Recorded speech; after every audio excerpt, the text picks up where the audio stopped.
Alright, so I'm doing things a little bit differently than I originally planned on, and I'll show you that here in just a second. But this is what we're going to be using to start with. This is just penetrating, total boat tip penetrating epoxy. It's a cold weather formula. And we're using that because it's spring here. It's probably about 50 in the shop here now. And it is a 2-to-1 ratio. 2 parts epoxy to 1 part hardener.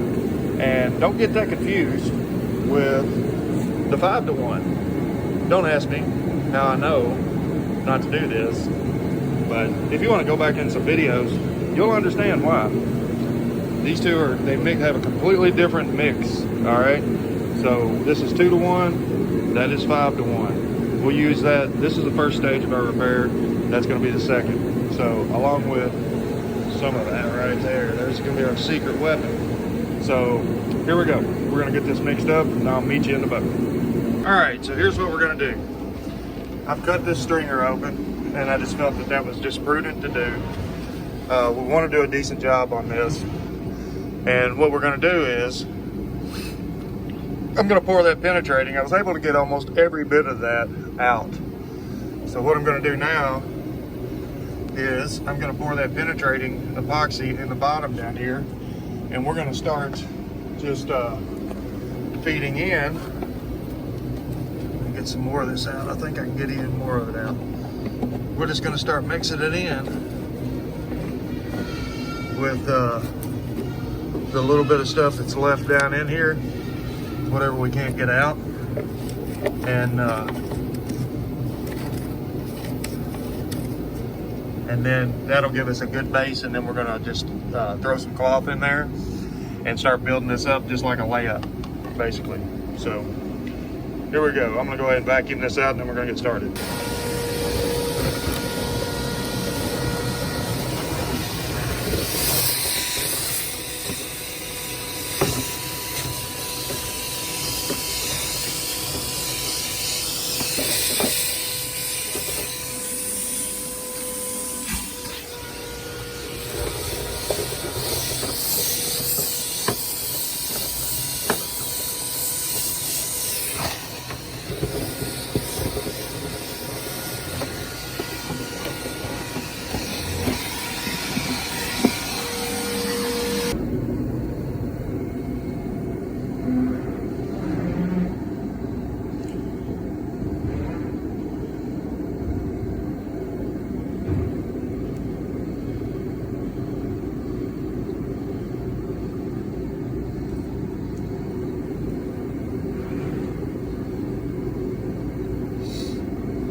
Kind of see that makes like a mush of old wood fibers and epoxy.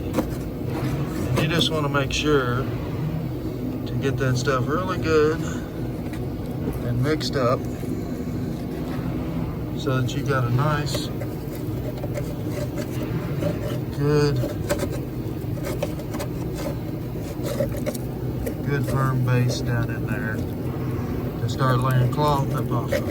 And I mean, this stuff is going to dry rock ass hard, and it's going to have like 40 times the freaking compressive strength of wood that was in here when we get done. So now what we're going to do, we're just going to start laying up our cloth in here on top of this while it's still wet. We're just going to treat this just like a hot layup. And here we go. We're going to get started.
take a break here, and I'll show you why in a second. But here's what you're looking for. You're just going to keep on laying that stuff up until back and forth and coating it with epoxy until you fill it up. And right here's why we're going to give it a little break here. We've got this layup. When you start laying epoxy up pretty thick, it's going to cook off sometimes. So that's what we got going on right now, and we're just going to let that stuff cook until it's done. When it stops smoking, we'll get back in here, do some more layup. So I ended up cutting the entire top off of this thing, and I did it in stages though. I did the back from the transom to here to the motor mount location roughly.